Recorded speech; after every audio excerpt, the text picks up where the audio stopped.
आप देख रहे हैं केवल सच न्यूज। एक पत्नी अपने पति को खोता रहेगा, कब तक एक बहन अपने भाई को खोएगा?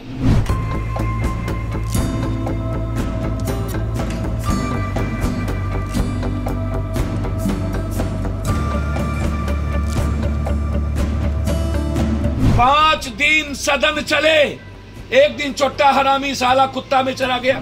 मंत्री जी की गाड़ी रोक दी गई और आज हंगामा हो गया। मंत्री जी से चुपचाप एसपी डीएम क्यों मिले, सदन से माफी क्यों नहीं मांगे?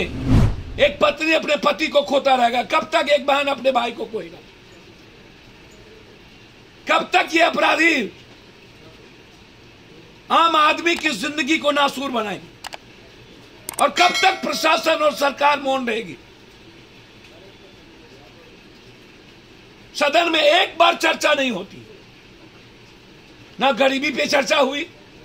5 दिन सदन चले, एक दिन चोट्टा हरामी साला कुत्ता में चला गया, एक दिन खाली बोतल में चला गया, एक दिन हंगामा में चला गया।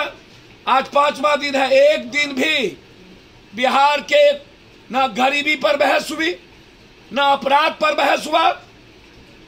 सिर्फ शराब, गाली गलौज। मंत्री जी की गाड़ी रोक दी गई और आज हंगामा हो गया। मंत्री जी से चुपचाप एसपी डीएम क्यों मिले, सदन से माफी क्यों नहीं मांगे? पूरा बिहार की खेती प्रभावित है। लगातार बिहार में हंगामे हो रहे हैं, लाठीचार्ज हो रही है किसानों पर। एक भी विपक्ष और एक भी नेता सड़कों पर नहीं है। खाद की पूरी किल्लत, जितना आवंटन चाहिए उसका 1 गुना ही मात्र खाद आवंटित है, और वो भी क्वांटिटी और क्वालिटी बिल्कुल समाप्त। लाखों किसान सड़कों पे।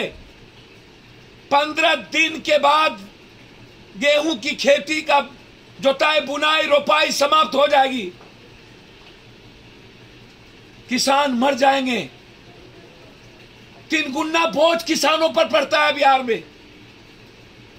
और खाद के सवाल पर जब भी कभी किसान रोपाई में और बुआई में जाता है, चाहे वो डीएपी का मामला हो, चाहे पोटास हो, सल्फाइट हो, यूरिया, कोई भी खाद आउट ऑफ मार्केट।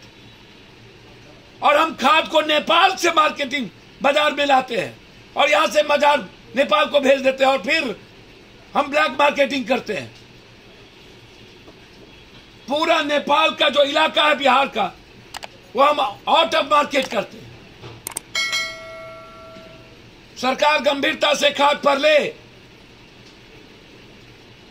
अन्यथा हमारी पार्टी सड़कों पर उतरेगी। खाद के सवाल पर कोई समझौता करने का कोई प्रश्न नहीं है। जैसे मैंने कहा, अब फोरबा कांड,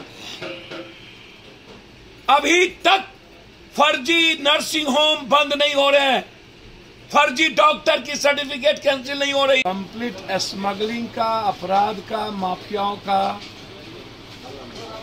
केंद्र बिंदु क्यों बनता जा रहा है?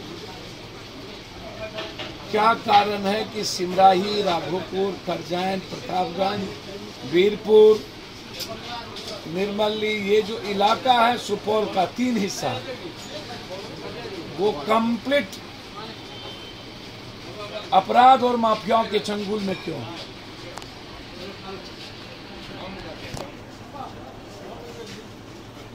सवाल यहाँ 2 मंत्री हैं, गृह मंत्री यहीं से हैं जो जवाब देते हैं। भूपेंद्र जी की हत्या, भाई की भी सुरक्षा की व्यवस्था नहीं हुआ, चौकीदार को मार दिया गया, पता नहीं चला, दवाई व्यवसायी को मार दिया गया बिना किसी कारण के।